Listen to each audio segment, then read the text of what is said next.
वैसा ही मुस्लिम धर्म में ये दान दी गई प्रॉपर्टी है। अब उसमें गवर्नमेंट का इंटरफेरेंस क्यों हो रहा है? ये आर्टिकल 26 का वायलेशन है।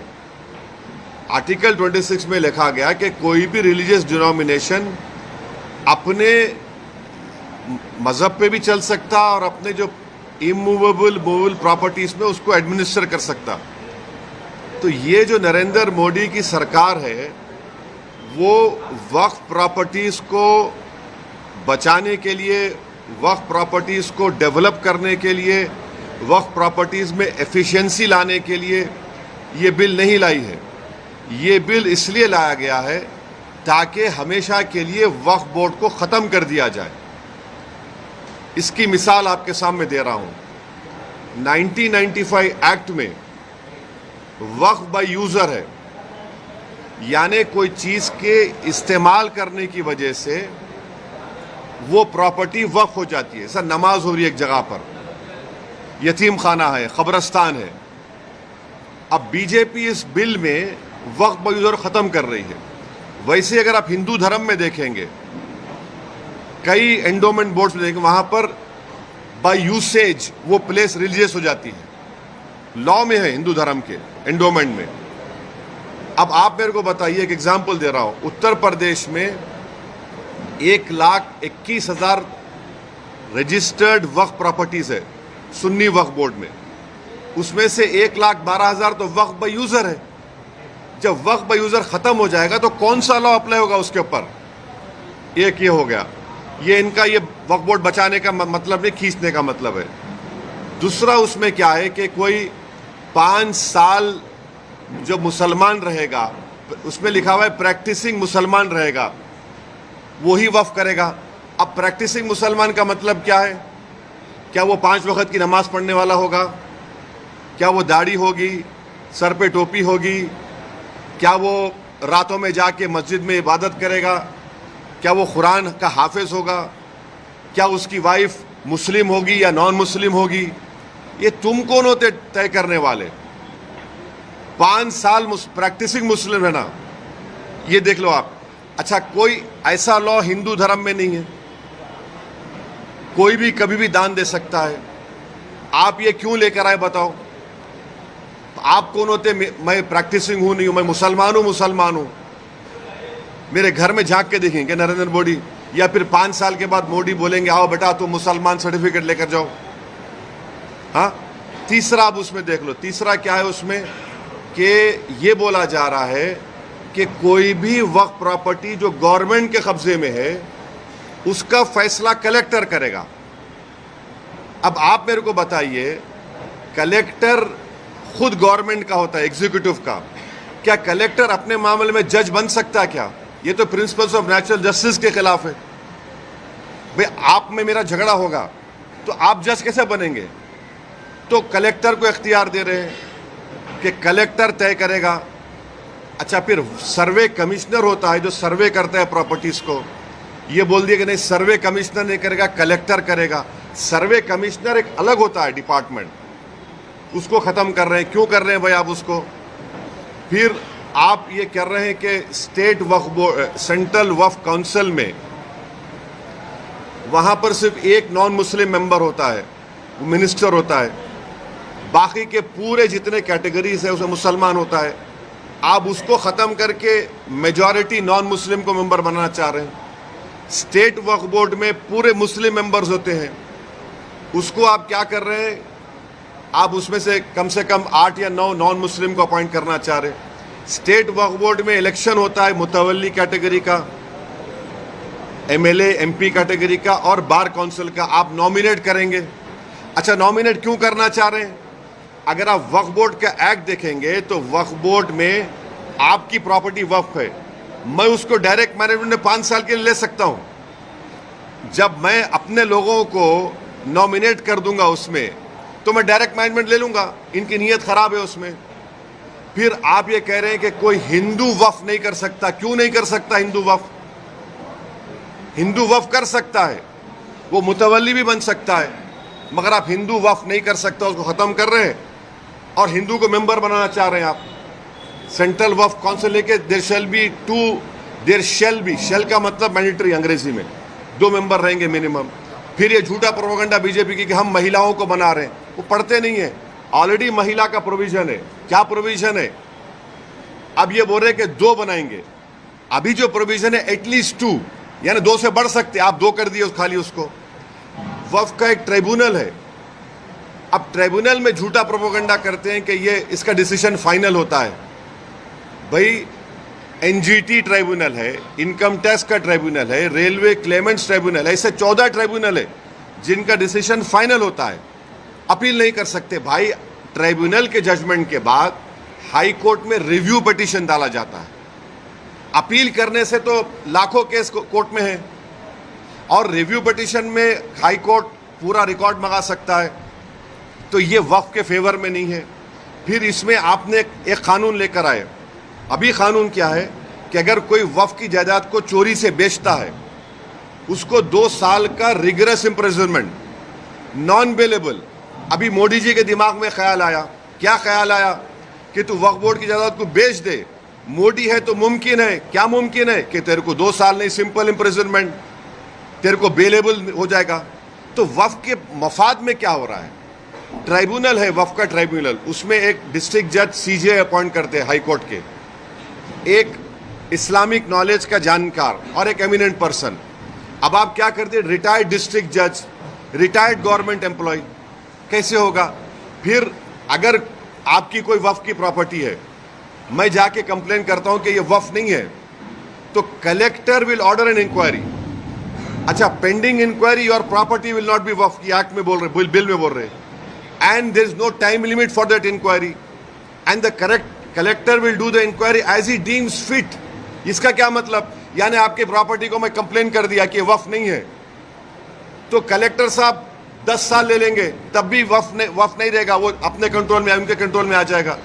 तो ऑल इन ऑल अगर आप देखेंगे, इस बिल में वक्फ प्रॉपर्टीज के एफिशिएंसी के लिए नहीं बनाया गया है, ये वक्फ प्रॉपर्टी को खत्म करने के लिए बनाया गया है। अब हिंदू मेंबर्स को या नॉन मुस्लिम मेंबर्स को अपॉइंट कर रहे हैं। भाई आप उत्तर प्रदेश में जाइए, उत्तर प्रदेश में जो काशी बोर्ड है, वहां पर तो क्लियर लिखा हुआ है कि he has to be Hindu. अगर वो हिंदू धर्म छोड़ेगा तो मेंबरशिप चले जाएगी। फिर आप देख लीजिए जाकर, आप ये जो आपका तमिलनाडु का एक्ट है, तेलंगाना का इंडोमेंट एक्ट है, आंध्रा का है, उड़ीसा का है, इसमें सब लिखा गया कि only Hindu will become the member. अच्छा, हिंदू की परिभाषा क्या है संविधान में? हिंदू, सिख, बौद्ध और जैन, मगर इन मंदिरों में सिर्फ हिंदू बनेगा मेंबर। अब मिसाल के तौर पर मुंबई में ट्रस्ट में है आपका कौन सा मंदिर है? सिद्धि विनायक है। गुजरात में सोमनाथ की मंदिर, वो भी ट्रस्ट में आता। वहां पर आप किसको बनाते मेंबर?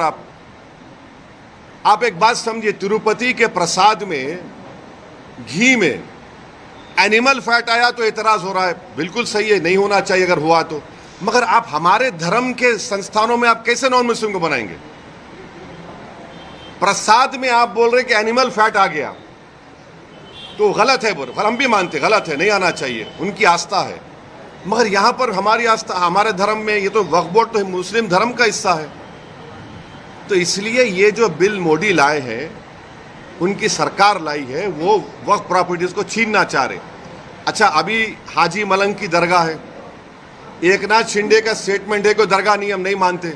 अब ये कानून बनेगा तो कलेक्टर साहब के पास जाएंगे, कोई कलेक्टर बोलेगा नहीं नहीं ये दरगाह नहीं है, ये तो कुछ और है, या इंक्वायरी ऑर्डर कर देगा।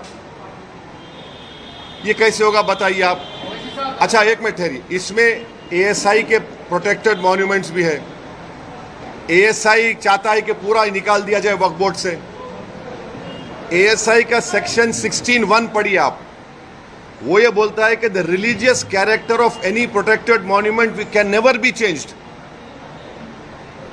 तो ये इसीलिए हम कह रहे हैं कि ये वक्फ बिल जो नरेंद्र मोदी लाए हैं, वो वक्फ की प्रॉपर्टीज को बचाने के लिए नहीं, वक्फ के प्रॉपर्टीज को एफिशिएंट बनाने के लिए नहीं। अच्छा, जो वक्फ बोर्ड को मुतवल्ली 7% देते थे अपने इनकम का, उसको आप 5% कर दिए। ये कौन सा वक्फ के मफाद में काम कर रहे बताओ आप? तो इसीलिए ये सब एक मुसलमानों से उनकी मस्जिदों को छीनना चाहते हैं, दरगाहों को छीनना चाहते हैं, कब्रस्तानों को छीनना चाहते हैं, इसलिए इस बिल को लाए हैं लोग। एक के बाद एक के बाद मैं कहीं नहीं जा रहा हूँ, भाग नहीं रहा हूँ मैं। बोलिए आप।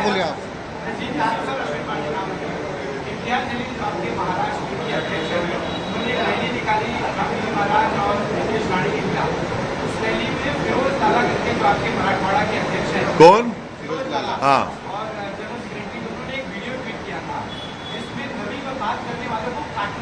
देखो मेरे भाई, सुनो एक हाँ बिल्कुल सही किया, बिल्कुल नहीं सुन तो अरे भाई साहब, आपका जो ऑर्गेनाइजेशन का जो झगड़ा है सेबी के मैडम से, झगड़ा करो ना उससे। अरे सुन तो, अरे मेरे को जवाब देना मेरा काम है, तुम नहीं। देखिए, हम जवाब देंगे, आप जवाब नहीं देंगे। आप सवाल कर लिए, सुनो अभी। आप जैसा चाह रहे नहीं दूंगा मैं। आप मोदी है क्या? नहीं है ना मोदी, आप तो रुक जाइए। आप मोदी तो नहीं है ना, मेरे पीछे ईडी सीबीआई तो नहीं भिजाएंगे ना आप। सुनिए, मेरा जवाब ये है कि आप लोग झूठ चलाए, आपका झगड़ा सेबी से है। अब मैडम, अरे मेरा नहीं, उंगली मत दिखाओ, ऐसा मत दिखाओ। नहीं, आप जर्नलिस्ट है, मैं आपको बिल्कुल, वो झूठ है। हम बोल रहे तो नहीं, हम आपको बोल रहे झूठ है वो। आपको अब सुन तो लीजिए, इंडिया टीवी के रजत शर्मा ने तारीफ की इसकी, अब आपको पसंद नहीं आ गया बोलना। अरे बोल रहा हूँ, इंडिया टीवी के रजत शर्मा ने कहा कि इम्तियाज जलील ने कलेक्टर को रिप्रेजेंटेशन दिया, बाज नौजवान जज्बात में थे। इम्तियाज जलील ने कहा कि ख़त्म किस्सा। ये और रजत शर्मा जी ने अपने इंडिया टीवी पर कहा कि बहुत अच्छा किया उन्होंने। ये क्या, आप तो तारीफ भी करो। इतना बड़ा मजमा आया, महाराष्ट्र की तारीख में ये सबसे बड़ा मुसलमानों का प्रोटेस्ट था। सुन तो लीजिए, शायद आपकी पैदाइश से पहले एक प्रोटेस्ट मुंबई में हुआ था शाबानों के वक्त, उतना ही बड़ा प्रोटेस्ट हुआ।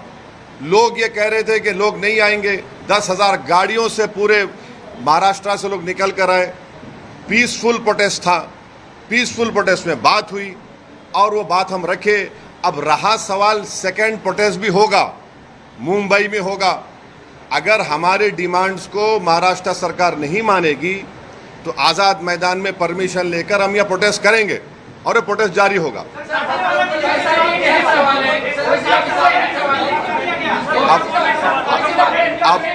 अब आप लोग डिसाइड कर लो, आप बैठ जाइए। आपको अपने क्या उनको डिसाइड कर, आप कहीं बीच में उठे, अब ठहरो ना।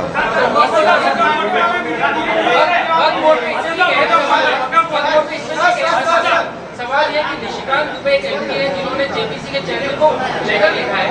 निशिकांत दुबे बीजेपी के सांसद ने एक लेटर लिखा है जेपीसी के चेयरमैन को, कहा है कि 125 करोड़ जो ईमेल आए हैं वक्फ बोर्ड को लेके, इसके ज्योग्राफिकल ओरिजिनलिटी पे जांच की जानी चाहिए। इसके पीछे विदेशी ताकत या जाकिर नाइक जैसे लोग शामिल हो सकते हैं कि 125 करोड़ जो जेपीसी को। सुनिए, मैंने इनिशियल रिमार्क्स में अपने कहा कि ये जेपीसी नहीं है, ये जॉइंट वर्किंग कमेटी ऑन वक्फ है।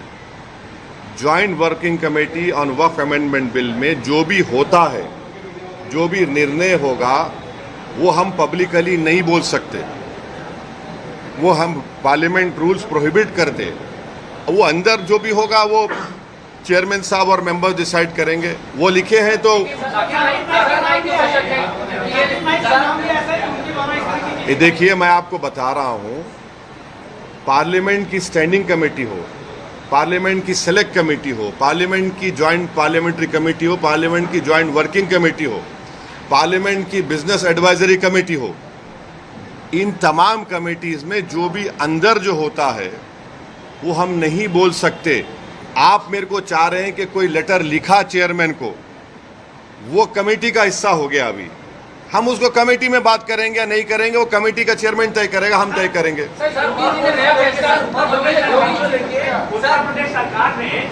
कांग्रेस सरकार ने, योगी सरकार ने होटलों और रेस्टोरेंट के जो मालिक है, मैनेजर है, उसका नाम लिखने कहा है। कल ही ऑर्डर आया है, क्या कहेंगे? एक ऑर्डर तो आ गया सुप्रीम कोर्ट का, एक ऑर्डर तो सुप्रीम कोर्ट का आ गया। अब ये जो ऑर्डर निकाले हैं उसको मुझे देखना पड़ेगा, पढ़ना पड़ेगा, तभी उस पर कोई मैं रिएक्शन दे पाऊंगा। सर वक्फ अमेंडमेंट को लेके आप उसकी मुखालफत क्यों कर रहे हैं? क्योंकि वक्फ के अंदर अमेंडमेंट होना चाहिए, क्योंकि बहुत सारी ऐसी वक्फ की जायदाद है जिनके ऊपर कब्जा हुआ है और जो दूसरों के पास है, तो क्या अंबानी की जगह तो सुनिए, अभी देखिए, नहीं आप अच्छा आप पूछ लीजिए आप वहाँ। वक्फ बोर्ड की जो आप बता रहे कि वक्फ बोर्ड में बदलाव नहीं होना चाहिए, तो वक्फ बोर्ड जो रहे अभी तक का, जो वक्फ बोर्ड बना या ट्रिब्यूनल बना, उसके रहते हुए सिर्फ बिजनेस में, सिर्फ बिल्डर में अपने जो है पैसे कमाए, ना ही कि एक आम मुसलमान को कोई फायदा हुआ वो वक्फ की जमीनों से। अंबानी एक जो जिसपे एक नोटिस आएगी, जो इतना दुनिया का सबसे बड़ा घर बना चुका है, उसके आपका क्या कहें? आप लोगों को गलत फहमी है कि वक्फ की प्रॉपर्टी से या जो मुतवल्लियों से पीपल एट अवामुन्नास को एट लार्ज पब्लिक फ़ायदा नहीं हुआ। मेरी आपसे गुजारिश है कि कभी गुलबर्गा को जाइए। गुलबर्गा में जो उस ख्वाजा बंदा नवाज के जो सज्जादे हैं, मोहम्मदुल हुसैनी रहमतुल्लाह अलैह, उन्होंने अपनी ज़िंदगी में आज से 50 साल 55 साल पहले उन्होंने एक स्कूल शुरू किया था और मुसलमान लड़कियों को तालीम दिलाने के लिए वो बंडी में, बैल बंडी में पर्दा लगाकर वो बंडी हर मुस्लिम घर को जाती थी ताकि वो मुस्लिम बच्चियां उसमें बैठकर आकर स्कूल में पढ़े। फिर उन्होंने स्कूल कायम किया, इंजीनियरिंग कॉलेज कायम किया, मेडिकल कॉलेज कायम किया। ऐसा आपको नेगेटिविटी मत दिखाइए, ये एक है। दूसरा ये है कि वक्फ बोर्ड को समरी एविक्शन पावर्स नहीं है। अगर मुझे किसी एनक्रोचर को निकालना है तो कलेक्टर को लिखना पड़ता मुझे। अगर मैं सुप्रीम कोर्ट में केस जीत भी जाता हूं तो मुझे ईपी फाइल करना पड़ता सिविल कोर्ट में। तो वक्फ बोर्ड को समरी एविक्शन पावर्स मिलने चाहिए जो हिंदू एंडोमेंट बोर्ड को दिए गए हैं, वो दीजिए और आप इन एनक्रोचर्स को निकालेंगे। अब जो एनक्रोचर्स है, लिमिटेशन एक्ट वक्फ प्रॉपर्टीज के ऊपर, limitation act Hindu endowment properties पर अप्लाई नहीं होता। अब इस बिल में नरेंद्र मोदी बोल रहे लिमिटेशन अप्लाई होगा, यानी जितने एनक्रोचर्स कब्जा करके बैठे हैं उनको आप मालिक बनाना चाह रहे। अब रहा सवाल तीसरा जो आप यहां पर बड़ी बिल्डिंग का हवाला दिए, वो जो है वो आगा खानी वक्फ की है। अब मोदी जी आगा खानियों के लिए वक्फ बना रहे, हम चैलेंज कर रहे मोदी जी को। आगा खानी जो वक्फ की प्रॉपर्टी थी जिसमें कुरान पढ़ाना, यतीम खाना था, वो उसको 21 करोड़ में किसने बेचा और क्यों बेचा? और क्या वहां पर वक्फ बोर्ड के ऑफिसर्स ने लिखकर नहीं दिया था कि this is a Waqf property? अभी भी मसला सुप्रीम कोर्ट में चल रहा है। तो ये अगर आप पावर्स देखिए, सेक्शन 40 का पावर छीन लेंगे, आप लिमिटेशन एक्ट अप्लाई करेंगे, वक्फ बाय यूजर निकाल देंगे, तो ये किसके लिए किया जा रहा है? फिर वक्फ बोर्ड के लिए तो नहीं किया जा रहा है ना, ये तो बड़े बड़े दौलतमंदों को फायदा पहुंचाने के लिए किया जा रहा है, बिल लाया जा रहा है। अखिलेश यादव वो नहीं पूछे अभी, ने बोले सर, आप इंडिया जलील ने कहा था कि हम चाहते हैं कि महाविकास आघाड़ी के साथ गठबंधन हो ताकि वोटों का बंटवारा ना हो। इसके ऊपर महाविकास आघाड़ी की तरफ से कहा गया है कि अगर आप गठबंधन करना चाहते हो तो लेकिन प्रस्ताव दीजिए, खड़गे जी से बात करिए, उद्धव जी से बात करिए। एक बात आप बात करना चाहेंगे? इम्तियाज जलील साहब ने लिखकर एक प्रस्ताव भिजाया है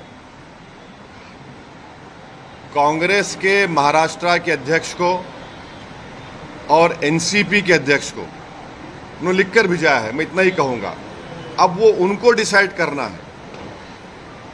इससे जुड़ी हुई एक बात आपसे करना चाह रहा हूं, जो इम्तियाज जलील की लीडरशिप में जो प्रोसेशन, जो गाड़ियों का काफिला औरंगाबाद से निकला, उसमें तो इम्तियाज जलील ने हर जिले के कांग्रेस, राष्ट्रवादी और समाजवादी, इन तमाम के जिले के लीडर्स को से उनके बड़े बड़े अध्यक्ष को लेटर लिखा कि आप आइए, इसमें आप आकर इसको ज्वाइन करिए, ये कोई पॉलिटिकल प्रोटेस्ट नहीं है, आप इसमें शामिल हो जाइए। कोई नहीं आया।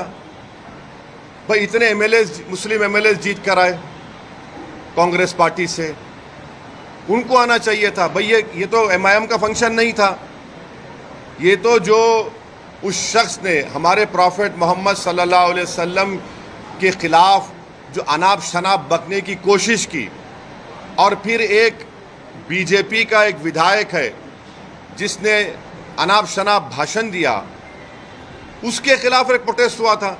अब उसमें भी नहीं आते। तो मैं अब फिर से उनसे रिक्वेस्ट कर रहा हूं कि अब जब सेकेंड फेज ऑफ प्रोटेस्ट होगा महाराष्ट्र में, मुंबई में, उसमें आप लोग आइए, आप लीड करिए, हम आपके पीछे खड़े तैयार हैं। ये तो नामूस रिसालत का मसला है ना, ये तो प्रॉफेट मोहम्मद सल्लल्लाहु अलैहि वसल्लम के खिलाफ जो किसी ने बकवास बकने की कोशिश की, तो ये उनको देखना, जनता देख रही है इन लोगों को। आप आ ही नहीं रहे प्रोटेस्ट में। और जो लोग बोल रहे थे प्रोटेस्ट वायलेंट होगा, वायलेंट होगा, उनको तो चुल्लू पर पानी में डूब मरना चाहिए, बेशर्मों को। वो जो प्रोपेगेंडा कर रहे थे कि वायलेंस हो जाएगा, वो हो जाएगा, ये हो जाएगा, अरे बेशर्मी की हद कर दिए, झूठ की हद कर दिए। 10,000 गाड़ियां निकली और 10,000 गाड़ियों में से पूरे पीसफुल गए, एक दो जगह पर उनको आईने फोड़े गए गाड़ी के, फिर भी हम लोग प्रोवोक नहीं हुए। मैं सलाम करता हूं, मैं तो सलाम करता हूं उन तमाम लोगों को जो सिर्फ प्रॉफेट मोहम्मद सल्लल्लाहु अलैहि वसल्लम के बारे में जिस शख्स ने बकवास बकी और रूल ऑफ लॉ के अपहेल्ड करने के लिए संविधान को तिरंगा लेकर निकले, इन लोगों को नहीं आते। तो अब मैं क्या करूं इसके बारे में, मगर जनता देख रही है, दुनिया देख रही है। आप ये बात एक आता हूँ, हाँ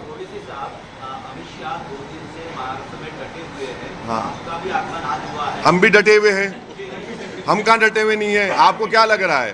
जितना हम डटे हुए हैं उन तो वो तो हटे हुए हैं, वो तो डरे हुए हैं, हम तो डटे हुए हैं। हाँ अभी उनका सवाल हो जाए, सवाल हो जाए। आगामी विधानसभा निवडणूक के संदर्भ में आपकी कुछ रणनीति है क्या? आने वाले दिनों में आप आज आए हैं महाराष्ट्र? नहीं, अभी तो हमने हमारे मुंबई के अध्यक्ष रईस लश्करिया साहब के विधानसभा में आज हमारी जनसभा है, हमने इनका नाम डिक्लेयर कर दिया, इम्तियाज जलील का नाम डिक्लेयर कर दिया। हमारे 2 एमएलएज हैं, मुफ्ती इस्माइल और फारूक शाह दूलिया से, फिर शोलापुर से हमने फारूक का नाम डिक्लेयर किया, और भी नाम डिक्लेयर करना है हमको, और वो नाम डिक्लेयर करेंगे अभी हम। नहीं एक मिनट, वो नहीं पूछे ना, वो पूछे। मजलिस में आने वाले इलेक्शन में कितनी सीट से पार्टिसिपेट मैं करेगी, और आपका प्रोटोकॉल बोलता है कि मुंबई अध्यक्ष लीजिए या तो फिर सीट लीजिए। हम फैयाज खान के साथ में आपने ऑर्डर दिया, किसका?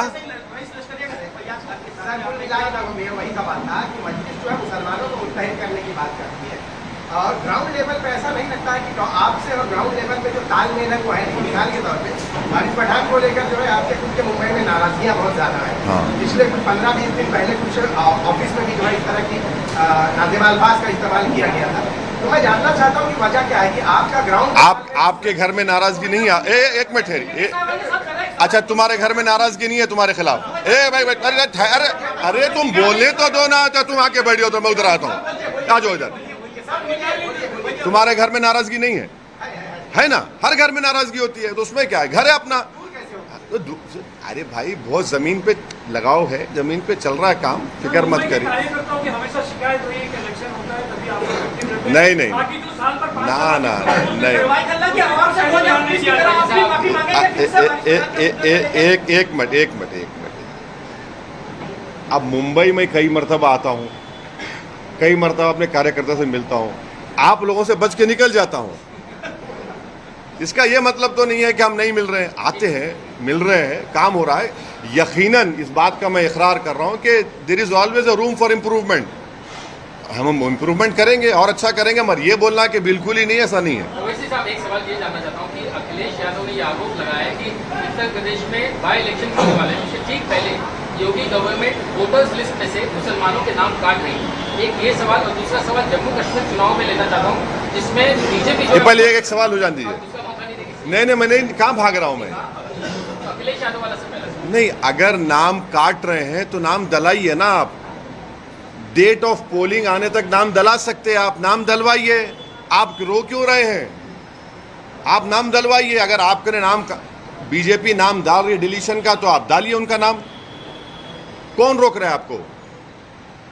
आप डालिए नाम और इलेक्शन कमीशन को रिप्रेजेंटेशन भिजाइए, मीडिया को दीजिए कि कहां पे कौन सी 10 विधानसभा में चुनाव हो रहा है बाई इलेक्शन का, कहां से नाम काट रहे हैं वो दे दीजिए, मीडिया को बोल दीजिए कि इस विधानसभा में इतने नाम काटे गए मुसलमानों के, मगर नाम डलवाइए आप और करिए वो। अब वो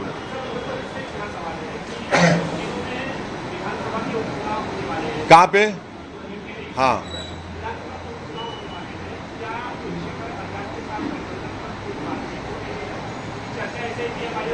नहीं, इस सवाल का जवाब जो है हमारे उत्तर प्रदेश के अध्यक्ष जनाब शौकत अली साहब आपको देंगे।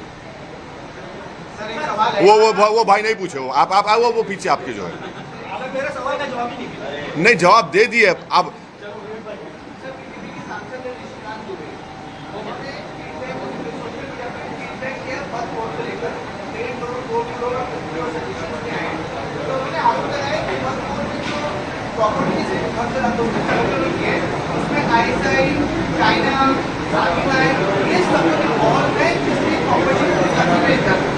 वो क्या बोल रहे? ISI, चाइना, हाँ, और ये लोग क्या कर रहे हैं? अच्छा, किसके नाम पे कर रहे हैं वो लोग? किसके नाम पे कर रहे हैं? नहीं, किसके नाम पे तो करना नहीं, अरे मैं जवाब, किसके नाम पे तो करना पड़ेगा ना। क्या चाइना के नाम पे रजिस्ट्री होगी भारत में? नहीं, अरे वो बोल रहे हैं वो, अरे नहीं, वो बोल रहे हैं कि प्रॉपर्टीज अपने नाम पे कर रहे हैं, चाइना के नाम पे रजिस्ट्री तो नहीं होगी भारत में। हाँ, एक जगह पे हो गई, डेमचौक डेमसांग में 2000 स्क्वायर किलोमीटर पर चाइना कब्जा करके बैठा है, ऑल वेदर रोड्स बना चुका है। चाइना वहां पर जो स्ट्रक्चर्स बना रहा है अपनी आर्मी के लिए, ऑल वेदर, उसमें माने हीटिंग है, वहां पर खाने का इंतजाम है। हम आज भी चैलेंज कर रहे नरेंद्र मोदी को, अगर हम झूठ बोल रहे तो नरेंद्र मोदी आपको मीडिया के लोगों को लेकर जाइए डेमचौक डेमसांग में और सुनिए। 1 साल पहले एसपीज की कॉन्फ्रेंस हुई थी जिसमें लद्दाख के पुलिस कमिश्नर ने कहा था कि 65 पेट्रोलिंग पॉइंट्स में से 25 पेट्रोलिंग पॉइंट पर हमारी आर्मी और पैरामिलिट्री फोर्स वहां पे पेट्रोलिंग नहीं कर सकती। वो जो पिक्चर में तालाब दिखा था ना, वो मशहूर पिक्चर था, वो नाम याद नहीं आ रहा, मैं देखता नहीं हूं मैं, वो तालाब को आप नहीं जा सकते अभी। वो तालाब को खाली आपको टीवी में देखना पड़ेगा, आधा तालाब चाइना ले लेके चला गया। तो ये सुनिए, तो हमारे जो दोस्त लेटर लिखे हैं उनको तो डेमसांग डेमचौक के बारे में बात कर। अब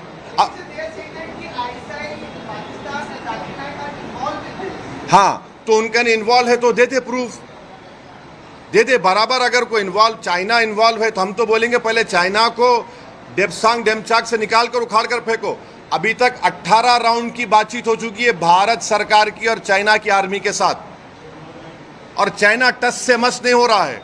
और मोदी जी देश को झूठ बोले थे, क्या बोल, सुनिए, सुन तो लीजिए, क्या कहा था, ना घुसा है ना घुसेगा। 18 राउंड की बातचीत क्या बिरयानी खाने के लिए की जा रही है चाइना से? तो अरे भाई, आपके ने प्रूफ है तो देखिए ना, मेरे को क्या करना है चाइना ISI से? मैं ये कह रहा हूं चाइना तो कब्जा करके बैठा है और POK में पाकिस्तान कब्जा करके बैठा है, निकालिए उसको वहां से। आप तो बोल दिए हैं, निकालिए ना। वो जो सवाल नहीं पूछे उनको पूछने दिए।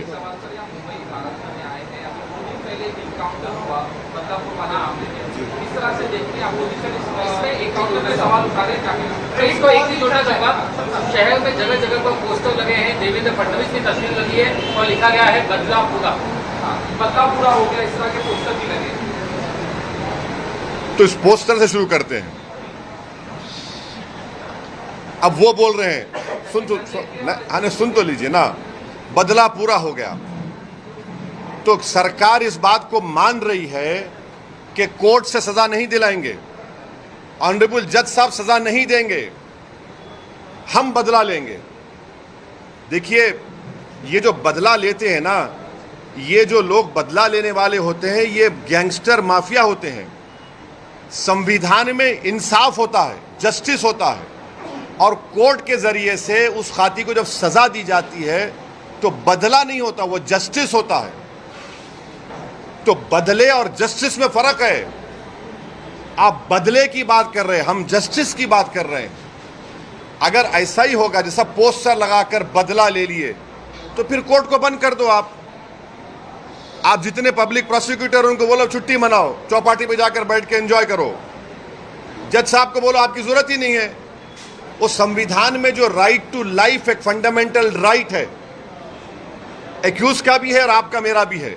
आप बदला लेकर नहीं मार सकते, आप जस्टिस करके उसकी आप कैपिटल पनिशमेंट दे सकते हो उनको, वो जस्टिस होगा। तो ये पोस्टर लगाने का मतलब ये है कि बीजेपी इस पर अपनी रोटी सेक रही है और उसको बदला कह रही है। हम जस्टिस का मुतालबा कर रहे हैं। सर, आपने जस्टिस की बात करी, जो अखिलेश ने अक्षय शिंदे के बाबा हाईकोर्ट में गए, कहा कि जो काउंटर हुआ है गलत हुआ है। भाई ख्वाजा यूनुस याद है आपको?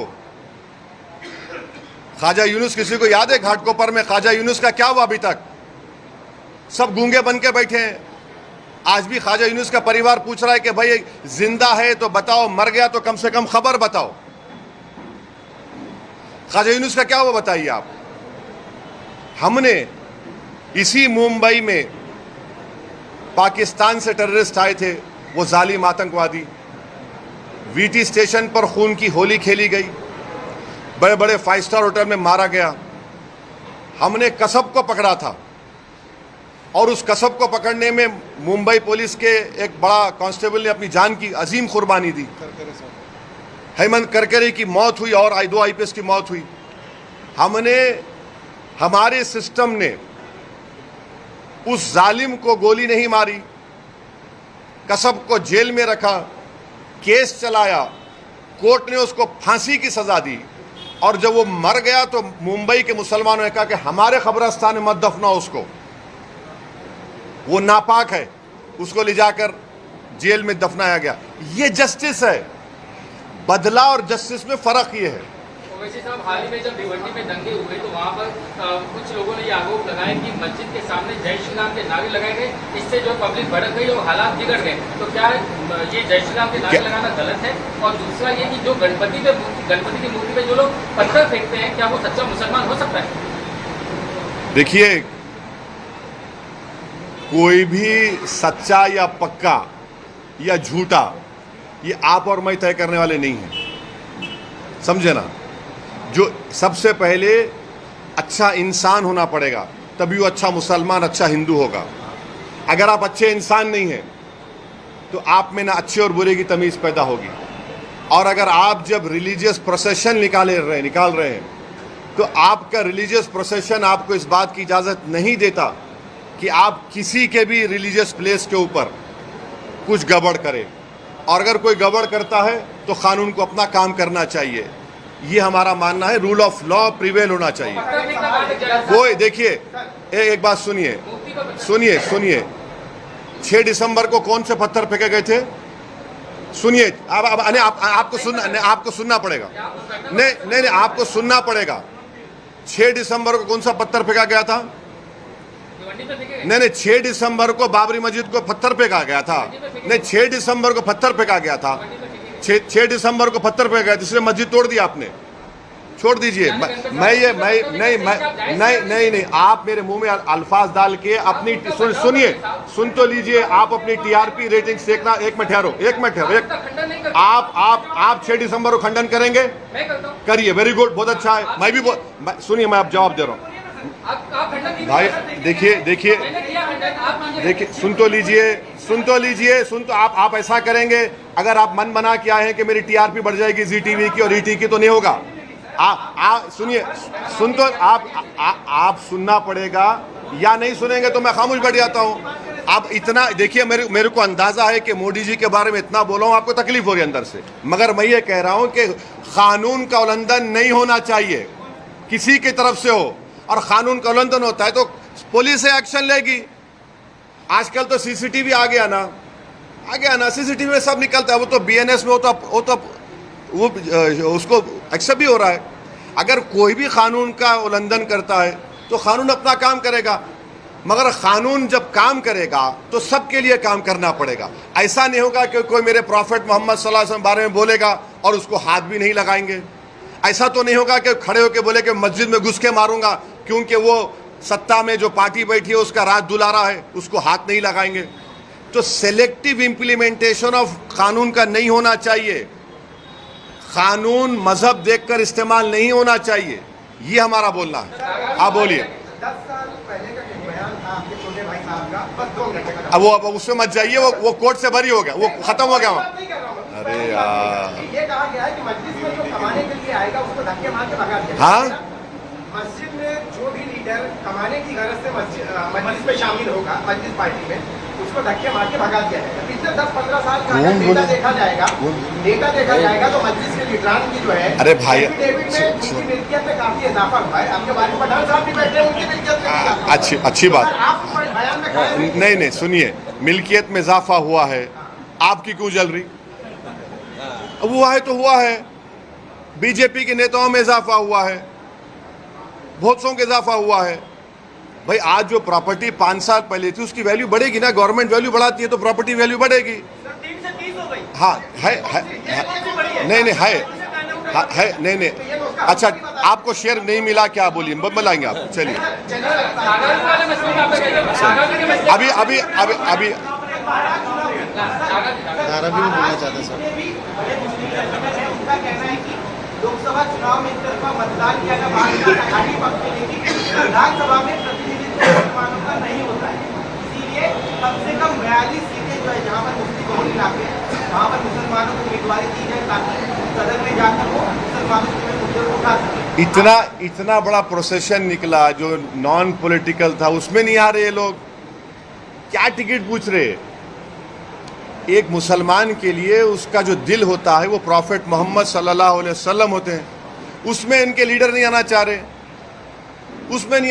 उसमें तो अब क्या बोलेंगे उनको? अरे भाई तुम, इतना बड़ा मसला है ये, उसमें आ जाते आप टिकट लेके क्या करेंगे?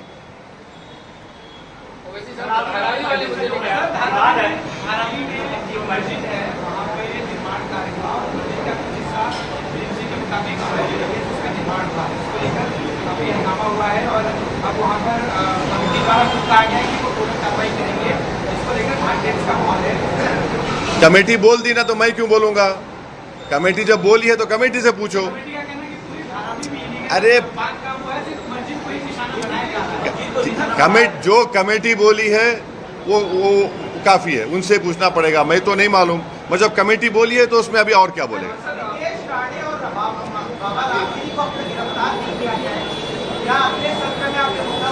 तो यही तो मैं बोल रहा था, हमारे जो भाई ईटी और जी के पूछ रहे थे, ये तो कानून का संविधान इनको यहाँ नजर नहीं आता, इनको नजर ही नहीं आता। ये पूछ क्यों नहीं रहे कि ये जो बकवास बकी गई उसके ऊपर पुलिस केस क्यों नहीं बुक हो रहा है? अरे पकड़ो ना, कोई दूल्हा तो नहीं है, हाथ में मेहंदी तो नहीं लगी हुई दुल्हन की तरह, भिजाओ उसको, उठा के लेके जाओ, जेल को भिजाओ, ले जाओ ना। एफआईआर हुआ है, एफआईआर लेके क्या करेंगे? बीएनएसएस में तो 15 दिन का टाइम है, जब एफआईआर इशू हो चुका है तो पकड़ो ना उसको, नहीं पकड़ सकते। देखिए महाराष्ट्र की पुलिस को ये लोग कमजोर कर रहे हैं बीजेपी वाले। महाराष्ट्र की पुलिस एक प्रोफेशनल फोर्स है और उस प्रोफेशनल फोर्स का ये लोग मजाक उड़ा रहे हैं। ये एक नहीं अनेक भाषण है उसके, क्यों बचाया जा रहा है? क्योंकि वो रूलिंग पार्टी का है। मस्जिद में घुस के मारेंगे, ये आपको नजर नहीं आता, पत्थर नजर आते खाली आपको। तो ये सिलेक्टिव इंप्लीमेंटेशन ऑफ लॉ क्यों हो रहा है? उसको पकड़ना चाहिए फौरन दोनों को, कोर्ट अपना काम करेगा। एक चुनाव को लेकर एक सवाल है, प्रॉपर्टी आधार कार्ड देख के बेचेंगे जो है सीट सेलिंग को लेकर अभी तक मीटिंग चल रही है, लेकिन 6 सीटें हैं मुंबई में जहाँ पे मुस्लिम ज्यादा है, वहाँ वो सीटें ना कांग्रेस छोड़ने को तैयार है ना शिवसेना छोड़ने को तैयार है। हमें वो सीटें चाहिए, तो आप किस तरह से देखिए? मेरा क्या, आप वहाँ पे अपने कैंडिडेट को किस तरह से देखिए? नहीं हम नहीं, देखिए वो क्या, हम मुस्लिम इलाकों में सुनिए, सिर्फ मुस्लिम इलाकों का सवाल नहीं है। एमआईएम पार्टी हर इलाके से अपने कैंडिडेट खड़ा करेगी।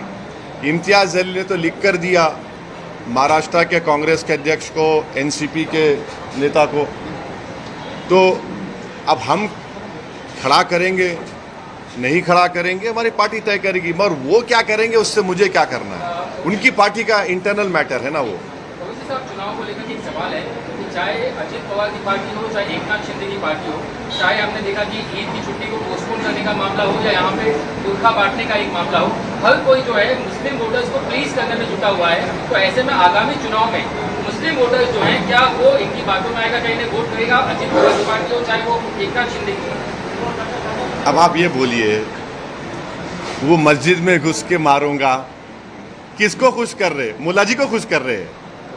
वो प्रॉफेट मोहम्मद सल्लल्लाहु अलैहि वसल्लम शान में बकवास बक रहा है, मुझे खुश कर रहे हैं। आप लोग क्यों ऐसा सवाल करते हैं भैया? ये कहां खुश हो रहे हैं? बुलडोजर मुझ पे इस्तेमाल होता, कोई भी अनाप शनाप बक देगा, केस अरेस्टिंग नहीं होती उसकी। अपीजमेंट तो इनका हो रहा है ना, रूलिंग पार्टी से जो वापस था उनका अपीजमेंट हो रहा है, और मुंबई पुलिस का और महाराष्ट्र की पुलिस का मजाक उड़ाया जा रहा है। अपीजमेंट तो दूसरी तरफ हो रहा है, मेजॉरिटेरियन अपीजमेंट कर रही है बीजेपी और एकनाथ शिंदे की सरकार। थर्ड फ्रंट को लेकर क्या आप उसको देखते हैं? थर्ड फ्रंट महाराष्ट्र में कितना कारगर होगा? थर्ड फ्रंट को लेकर काफी चर्चाएं शुरू हो चुकी हैं। हाँ, चर्चाओं में हम भी हैं। सर, अकबर ओवैसी को आपने आपके छोटे उसको हमेशा मुंबई और महाराष्ट्र की राजनीति से दूर रखा है। क्या इस बार अकबर ओवैसी महाराष्ट्र के इलेक्शन के टाइम पे यहाँ पर आएंगे, आप उनको लाएंगे? एमआईएम का कोई भी नेता किसी भी जगह से दूर नहीं होता है। काफी सालों से यहाँ पर नहीं भाई, उनकी सेहत बाज़ वक़्त साथ नहीं देती है। उनके ऊपर जानलेवा हमला हुआ था, तो उससे उनके सेहत की ठीक नहीं होने की बिना पर समर आएंगे, वो जरूर कैंपेन करेंगे, हर जगह करेंगे महाराष्ट्र में। वारिस पठान को टिकट आप देंगे? दो का नाम अनाउंस किया आपने, वारिस पठान का नाम अभी तक आपने अनाउंस नहीं किया। आपको शाम में अपन मिल रहे ना, बात करेंगे इस बारे में। हरियाणा में और जम्मू कश्मीर विधानसभा निवडणूक में क्या होगा लगता है आपको? मुझे लगता है कि हरियाणा बीजेपी हारेगी, इंशाल्लाह जम्मू कश्मीर भी हारने के मौक़िफ़ में है। तो लड़ाई जम्मू कश्मीर में मेरी राय है कि जम्मू में होगी। बीजेपी अगर जम्मू में हार गई तो खत्म, मामला टाइट हो गया। थक गए आप लोग?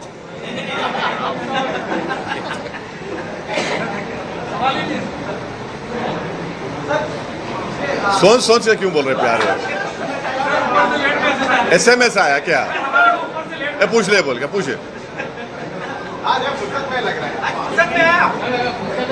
नहीं, जाना है हमको हमारे ऑफिस को, जाने का ये मेरे को हाथ दबा रहे मेरा, चलो चलो बोल के। सर, फिलिस्तीन के खिलाफ एहतजाज करने से महाराष्ट्र में या इंडिया में मनाही है, मगर मोदी जी फिलिस्तीन में जाके वहाँ पर दुख जताते हैं, क्या कहना? नहीं, अभी तो यूनाइटेड नेशन में महमूद अब्बास से हेलो या हबीबी बोल कर आए हैं, हाथ मिला है महमूद अब्बास से मोदी जी। आपने नहीं देखा फोटो? मिले हैं ना। और इंडिया शुरू से पैलेस्टाइन की ताईद में खड़ा है। यहाँ पर सर एहतजाज करने में क्यों मना किया जाता है? अब नहीं मालूम क्या तकलीफ है, नहीं क्या तकलीफ है मेरे को नहीं मालूम। हम तो भारत शुरू से, चाहे महात्मा गांधी से हो, पंडित नेहरू हो, जितने बड़े प्राइम मिनिस्टर थे, खुद हमारी मोदी के ये सरकार ने फ़लस्तीनियों के लिए एड भी भिजाया है। वो बोलते हैं कि हम 2 स्टेट का फाइल भी हैं। ये नहीं पूछे, ये नहीं पूछे।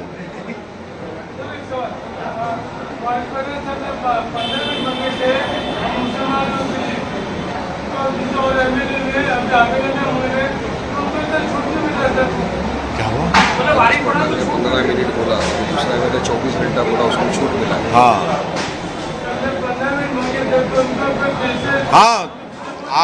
आपकी बात सही है, आपकी बात सही है। छूट इसलिए मिल रही है कि सरकार उनको बचा रही है। हाँ, छूट बहुत देते। एक बात सुनिए ना, एक बात सुनिए ना, गली न्यूज के मालिक तुम है ना? तुम्हारा एम्प्लॉय को तुम छूट देते या खींचते रहते गले में डाल के उसको? ये मेरा पार्टी का एम्प्लॉय नहीं है, तनख्वाह पे काम नहीं कर रहा है कोई भी ये लोग। रईस लश्करी है, ये लोग मेरे साथी है, तो छूट देने का सवाल नहीं है। अरे भाई देखिए, कोई पॉलिटिकल पार्टी में पार्टी के उसूल पे काम होता है। सर, रईस लश्करिया को लाने के लिए इम्तियाज जलील साहब का बयान था कि इनको जो फयाज अहमद जो पुराने मुंबई अध्यक्ष थे, उनको इलेक्शन लड़ना है, इसलिए मुंबई अध्यक्ष बनाएंगे, मुंबई अध्यक्ष के हाथ में बहुत काम होता है। मगर आपने मुहिम पे जो है रईस लश्करिया को मुंबई अध्यक्ष भी बनाया और वहाँ पर उनको टिकट देने का भी समय पर ऐलान कर दिया। तो कहीं ना कहीं लोगों को ऐसा लगता है कि फयाज अहमद के साथ आपने नाइंसाफी। पार्टी का प्रेसिडेंट मैं हूँ, इम्तियाज जलील नहीं है, मेरा डिसीजन है, मैं डिसीजन पार्टी लिया है। तो इम्तियाज जलील ने गलत बोले थे? नहीं, इम्तियाज जलील बोले हैं, मगर मामला मेरे पे ख़त्म होता है ना। मैं बोला मैं रईस लश्करिया को बनाऊंगा, इम्तियाज जलील का इख्तियार है। जैसा इम्तियाज जलील प्रोटेस्ट किए, इम्तियाज जलील के प्रोटेस्ट में मेरे को बुलाया, मैं नहीं आऊँगा, तो आप महाराष्ट्र के प्रेसिडेंट है, आप लीड करो। और इम्तियाज जलील ने एक पीसफुल प्रोटेस्ट लीड करके महाराष्ट्र के मुसलमानों को, महाराष्ट्र की जनता को ये पैगाम दिया है कि मुसलमानों का प्रोटेस्ट पीसफुल हो सकता है, और जो महाराष्ट्र के सेकुलर लोगों में जो तकलीफ थी कि इतना गलत बयान आने के बाद कोई प्रोटेस्ट नहीं हो रहा है, वो प्रोटेस्ट हुआ। और आज इम्तियाज जलील बता दिया है कि जितने बड़े बड़े दूसरे समाज के नेता हैं, ओबीसी समाज के हो, मराठा समाज के हो, अब कोई ये ना समझे कि खाली वही जनता को ला सकते। आज इम्तियाज जलील ये बता दिया कि इम्तियाज जलील भी चाहेगा तो मुंबई में लाखों लोगों को जमा कर सकता है। ये एक बहुत बड़ा पॉजिटिव मैसेज गया है। अभी आप भी मीडिया है। अच्छा, सर एक आखिरी सवाल, सर लड्डू में मिलावट हुई है, कई चीजें कही जा रही है, आपने कहा कार्रवाई होनी चाहिए, किस तरीके से पूरा मामला सामने आया है? देखिए भाई, देखिए, किसी भी धर्म में अगर कोई चीज़ मना है तो वो चीज़ मना है। अब उसमें डाला गया नहीं डाला गया वो तो इन्वेस्टिगेशन का मुद्दा है, मगर वो देखना चाहिए, वो देखेंगे। हमारा बोलना ये है कि जब प्रसाद में वो एनिमल फैट प्रोहिबिटेड है, भाई मेरी वक्फ बोर्ड में आप क्यों पीछे पड़े? मेरे वक्फ बोर्ड में क्यों पीछे पड़े आप? ये तो मेरे भी धर्म का मामला है ना। आप हमारे हिंदू धर्म का प्रसाद है, हम उसका रिस्पेक्ट करते हैं। हम ये बोल रहे हैं कि जो प्रसाद के बारे में सब बात कर रहे हैं, भाई आप वक्फ बोर्ड में देखो क्या करना चाह रही है सरकार। आप पूरा स्टेट वक्फ बोर्ड में नॉन मुस्लिम को लाना चाह रहे हैं। मैं आपसे रिक्वेस्ट करूंगा, आर्टिकल 26 को पढ़िए आप। उसमें रिलीजियस डिनोमिनेशन को अपने मजहबी संस्थाओं का एडमिनिस्टर करने का राइट है मेरे को। आप मुझसे छीन रहे हैं, क्यों छीनना चाह रहे हैं आप? मेरी शिकायत यही है कि आप ये क्यों करना चाह रहे हैं? एक तरफ सर वक्फ बोर्ड की बात हो गई, दूसरी तरफ कई सारे जो हिंदू साधु संत वो कह रहे हैं उसी तर्ज पे देश में हिंदू संरक्षक बोर्ड बनना चाहिए, जिसमें तमाम हिंदू सनातन के जितने जो धर्म हुए वो उसमें बोर्ड होने चाहिए। तो एक तरफ हम वक्फ बोर्ड की बात करें, दूसरी तरफ अब ये मांग की उठ रही है कि हिंदू संरक्षक बोर्ड बनाए। भाई वो बोल रहे हैं तो सरकार को सुनना चाहिए, सरकार को बात करनी चाहिए। वो क्या बोल रहे, वो क्या चाह रहे हैं मेरे को तो नहीं मालूम, मगर जितने हिंदू एंडोमेंट बोर्ड्स हैं उसमें चाहे वो आपके कितने 12 ज्योतिर्लिंग है या 18 ज्योतिर्लिंग, 12 है जो झारखंड में है। आप जाकर लॉ पढ़ लीजिए, उसमें भी लिखा हुआ है कि only a Hindu we can become a member. अगर कोई मुसलमान आता है उस कैटेगरी में तो गवर्नमेंट को राइट है किसी हिंदू को बना दे उस जगह पर, वो तो है। एंडोमेंट बोर्ड्स को तो लिमिटेशन एक्ट भी अप्लाई नहीं होता। एंडोमेंट बोर्ड में सेक्शन 40 भी है। एंडोमेंट बोर्ड में बाय यूसेज है, जो सरकार वक्फ बाय यूजर निकाल रही है इस बिल में। हिंदू एंडोमेंट बोर्ड का ट्राइब्यूनल फाइनल होता है, आप वक्फ ट्राइब्यूनल को खत्म कर रहे हैं। भाई जो हिंदू एंडोमेंट बोर्ड में है वो मुस्लिम वक्फ बोर्ड में क्यों निकाल रहे फिर आप? ये दुश्मनी है बीजेपी नरेंद्र मोदी की। जो हिंदू एंडोमेंट बोर्ड में है आप यहां पर नहीं दे रहे हैं, तो यही हमारा मुद्दा है।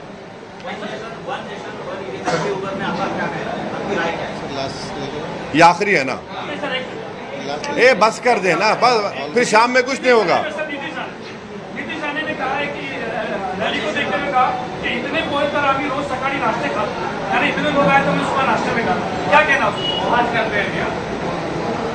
अब नहीं मालूम वो इंसान को खाता है क्या, ये कब से होगा खाने वाला, ये इंसान को खाता है वो, यही कहा उसने। क्या कहा, उसका तर्जुमा क्या है, ट्रांसलेशन क्या है? इन्होंने इतना लिखा इतने पोहे, पूरा पोहे आटे रैली में का आदमी पोहा, लिखा है, पोहा। और कहा इतने पोहे तो मैं नाश्ते में खाता हूँ। अच्छा जो आदमी का मवासा है वो चावल के उसमें किया है। अच्छा अच्छा अच्छा, ओह।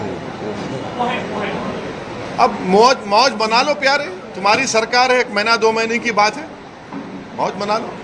तुम्हारे को जैसा है ना, ये एकनाथ शिंदे है, फडणवीस है, तो वो एक कहावत क्या है, एक कहावत, मशहूर कहावत है कि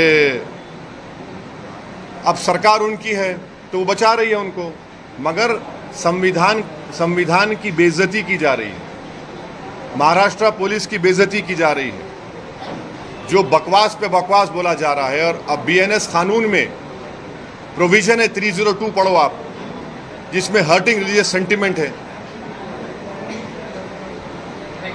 थैंक यू।